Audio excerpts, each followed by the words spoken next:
Donc maintenant, une petite partie courte sur comment on fait pour savoir si une suite est arithmétique. Ce ne sera pas toujours donné dans les énoncés, parfois on aura une suite. Alors si c'est défini par récurrence, par exemple un plus 1 égale un plus n, là on voit très bien que c'est la raison, ça peut pas être n, puisque ça doit être quelque chose qui ne dépend pas de n justement. Donc ça c'est pas une suite arithmétique.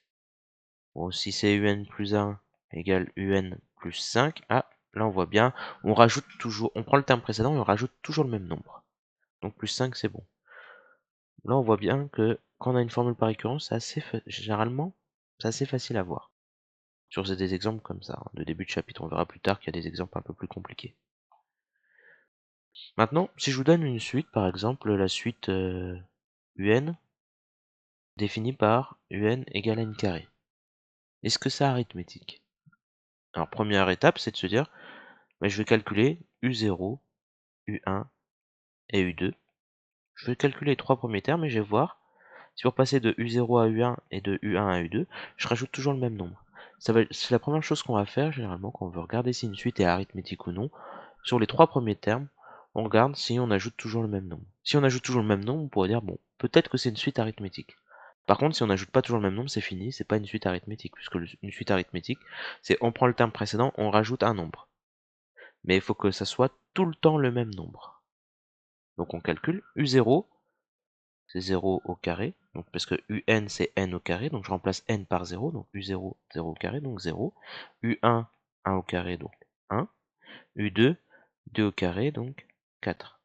On remarque qu'ici, que pour passer de u0 à u1, on a ajouté 1. Et pour passer de u1 à u2, on a ajouté 3. Donc on voit bien que l'écart entre les termes, c'est pas le même. Donc si on veut calculer un terme, en fonction du précédent, on n'ajoutera pas toujours la même valeur. Donc ça peut pas être une suite arithmétique. Donc pour rédiger, là, il suffit de dire que l'écart entre les deux valeurs, donc u1 moins u0, ça fait 1, et u2 moins u1, ça fait 3. Donc l'écart entre les deux, u1 moins u2 moins u1 est différent de u1 moins u0, donc la suite n'est pas arithmétique.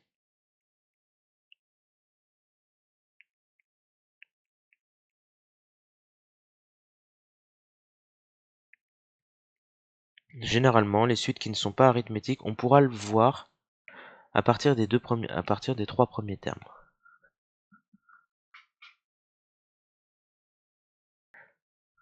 On donne un autre exemple et on va voir comment ça fonctionne. Alors je vais prendre le même exemple qui est dans le document que je vous ai envoyé. Alors c'est moins 3n plus 2. Okay. Pour tout entier naturel n, on pose la suite un définie par un égale moins 3n plus 2. Alors on pourrait se dire on va faire le même raisonnement. Le même raisonnement qu'au-dessus. Donc je vais calculer u0. Donc moins 3 fois 0 plus 2, ça fait 2. u1, je remplace n par 1, moins 3 fois 1 plus 2, moins 3 plus 2, donc moins 1. Et u2, moins 3 fois 2, plus 2. Donc moins 3 fois 2, ça fait moins 6, plus 2, moins 4. Qu'est-ce qui se passe? Donc là, j'ai fait plus 3, j'ai fait plus 3. Donc là, on remarque qu'il y a la même valeur. Alors on peut pas dire que c'est une suite arithmétique, parce que là, on n'a pas démontré que ça marchait tout le temps. On a juste, enfin, qu'on rajoutait tout le temps la même valeur. On a juste montré que entre u0 et u1 et u1 et u2, bon, on a ajouté la même valeur. Par contre, peut-être qu'à u3, ça va changer. Peut-être qu'à u4 ou à u5. Le passage de u10 à u11. Ou le passage de u1000 à u1001. Donc là, on n'a rien démontré, on a juste dit, bon, elle semble être arithmétique. Et pardon, c'est pas plus 3, mais c'est moins 3. C'est moins 3, donc elle semble être arithmétique. Et la raison, ça semble être moins 3. Bon, ça serait peut-être cohérent avec ce moins 3 qui est là.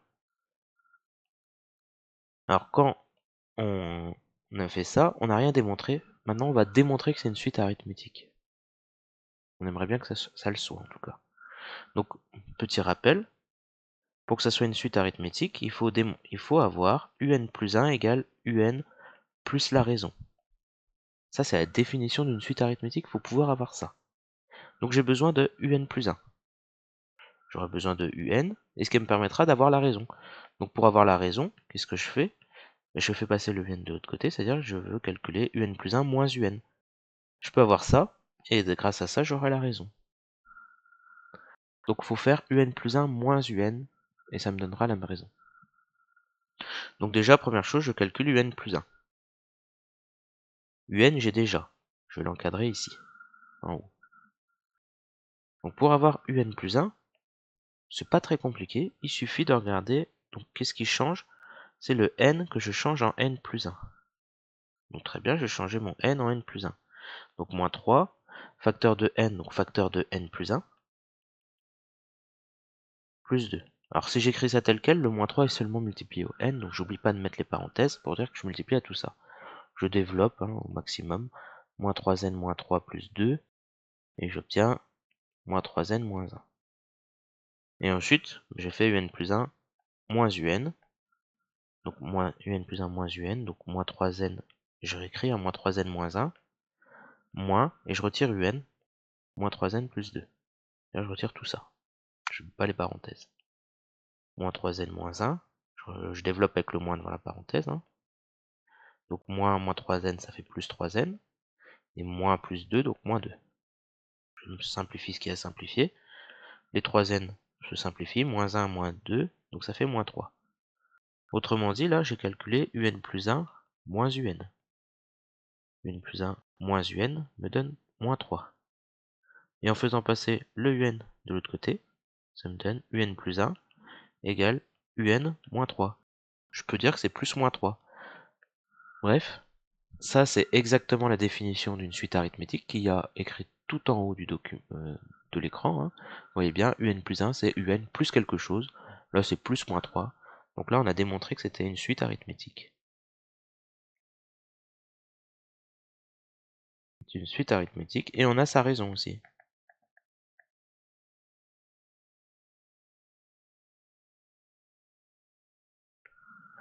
De raison moins 3. Tous ces calculs-là peuvent vous faire penser à un autre style de calcul, c'est lorsqu'on veut déterminer les variations d'une suite. Quand on regarde la différence entre deux termes, on regarde si c'est positif ou négatif. Là c'est moins 3, c'est négatif, c'est-à-dire qu'on aura une suite décroissante. Donc on a même fait un peu mieux que juste une suite arithmétique, on a aussi ces variations. Mais étant donné que c'est négatif, c'est décroissant. Et d'ailleurs c'est très logique. Si on a une raison négative, c'est-à-dire qu'on va retirer à chaque fois un nombre. Donc ça va diminuer de plus en plus. Et si ça diminue, on aura une suite décroissante. Si on a une raison positive, on ajoute plus 2 par exemple, plus 2, plus 2, plus 2, donc ça augmente. Donc ça va nous donner une suite croissante. Et ce qui va me permettre d'introduire une propriété. Si la raison est positive, alors la suite un est croissante. Si la raison est négative, alors la suite un est décroissante. C'est exactement ce qu'on vient de voir à travers ce petit exemple. Et ce que je vous propose maintenant, c'est de regarder ces trois exemples. Donc si on regarde bien l'exercice, enfin cet exercice 3 où il y a trois suites à calculer. Donc le premier, on vous demande directement d'écrire un plus 1 en fonction de n. C'est un peu comme avant, sauf que c'est pas moins 3n plus 2, c'est 3n moins 2. Ensuite vous faites la différence et vous devez trouver que c'est une suite arithmétique. Pour le petit 2, Vn, c'est un peu la même chose avec des valeurs différentes. Donc on s'entraîne à nouveau sur ce même genre de calcul. Et le petit 3, faut montrer que la suite n'est pas arithmétique. Donc si vous ne savez plus comment on fait, vous reprenez dans le document que je vous ai envoyé, vous avez, sinon dans la vidéo, c'est cette partie-là.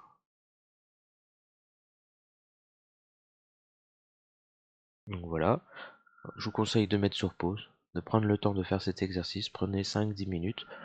Moi je corrige maintenant. Donc un, c'est 3n-2. On répond à la question A, un plus 1 en fonction de n. Donc je change le n en n plus 1. Donc 3 facteur de n plus 1, moins 2, où je développe 3n plus 3 moins 2, donc 3n plus 1. Très bien. Montrer que un plus 1 moins un égale à 3, d'accord. Un plus 1 moins un, je fais le calcul. Un plus 1 c'est 3n plus 1, moins un moins 3n moins 2, j'oublie pas les parenthèses. 3n plus 1 ça ne bouge pas, Je développe avec le moins devant la parenthèse, hein. Moins 3n, moins 2, donc ça fait plus 2. Les 3n se simplifient. 3n moins 3n, ça se simplifie bien. 1 plus 2, 3. On a exactement ce que je voulais, ce qu'on voulait.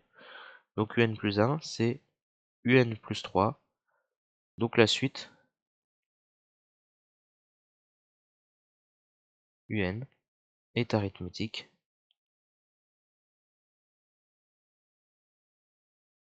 de raison r égale 3. Petit 2, CVN, c'est moins 5n plus 20. Très bien. On refait exactement la même chose. On va regarder si c'est une suite arithmétique. C'est la question, montrer que la suite est arithmétique. Dans le cours, je vous rappelle, on avait fait avant le calcul de U0, U1, U2. Et on a dit que si on trouvait la même valeur à chaque fois, entre l'écart entre deux termes, on ne pouvait rien conclure. Donc là, on sait que la suite est arithmétique, c'est la question. Donc pas besoin de s'embêter à faire ces calculs-là. On pourrait, hein, on va trouver 20, 15 et 10. On verrait qu'à chaque fois, on fait moins 5 pour V0, V1, V2. Donc on n'aurait rien démontré, on aurait juste dit, bon, ça ressemble à une suite géométrique, arithmétique, pardon, mais on n'a rien démontré. Bon, on fait la même chose, même processus qu'au-dessus. On calcule Vn plus 1.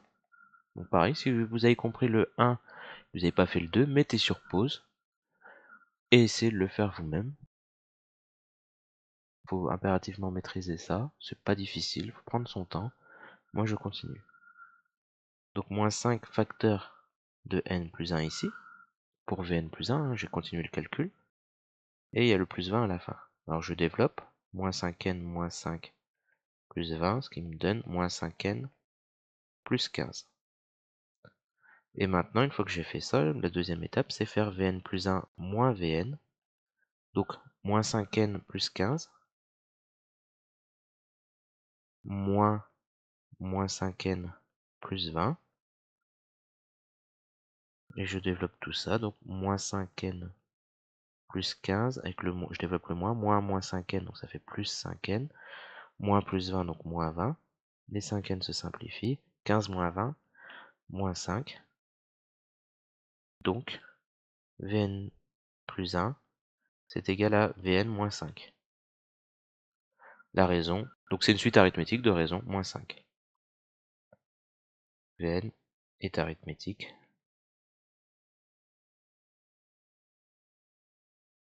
de raison moins 5.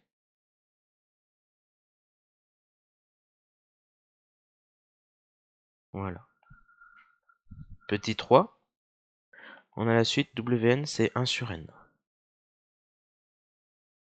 Question A, je vais le redire oralement, hein, c'est calculer W1, W2, W3. On fait les calculs. W1, c'est 1 sur 1, donc 1. W2, 1 demi. W3, 1 sur 3, 1 tiers. Regardons un peu ce qui se passe. Ici, on a fait moins. Alors, si vous préférez, ça fait 0,5. Donc, on a fait moins 0,5. On a diminué ici pour passer W1 à W2. Et pour passer de W2 à W3, bon, on n'a pas fait. Est-ce qu'on a fait moins 0,5? Ben non, on serait tombé à 0. Donc, on n'a pas fait moins 0,5. Alors, combien on a fait? Il faudra faire du calcul fractionnaire. 1 demi moins 1 tiers. On mettrait au même dénominateur et on calculerait. Mais en tout cas, on n'a pas fait la même opération pour passer d'un terme à l'autre. Ce qui veut dire que la suite n'est pas arithmétique. Maintenant, il faut le prouver. Donc la preuve, c'est tout simplement faire la différence de deux termes consécutifs à chaque fois. W2 moins W1, comme on avait fait tout à l'heure. Je vous remontre.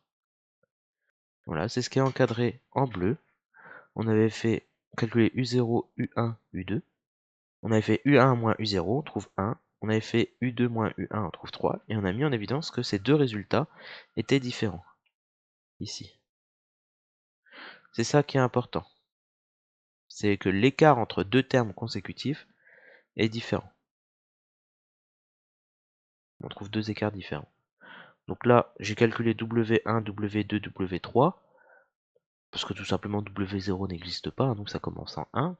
Donc je fais l'écart entre W2 et W1, ensuite l'écart entre W3 et W2.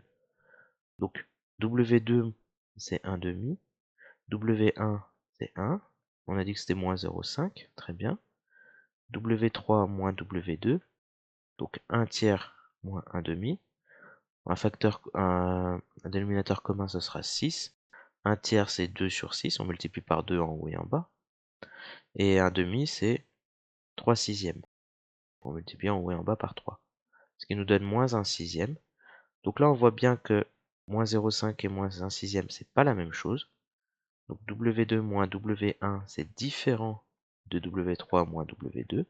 Ça veut dire que la suite n'est pas arithmétique. Parce que normalement, on aurait dû avoir la même chose.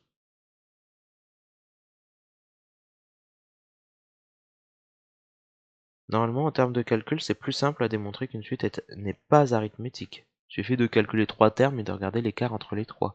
Et on n'a que des valeurs. On n'a pas de calcul littéral à faire. Alors que quand on veut montrer que c'est une suite arithmétique, il faut faire ça de manière générale. Donc on a un petit peu de calcul littéral.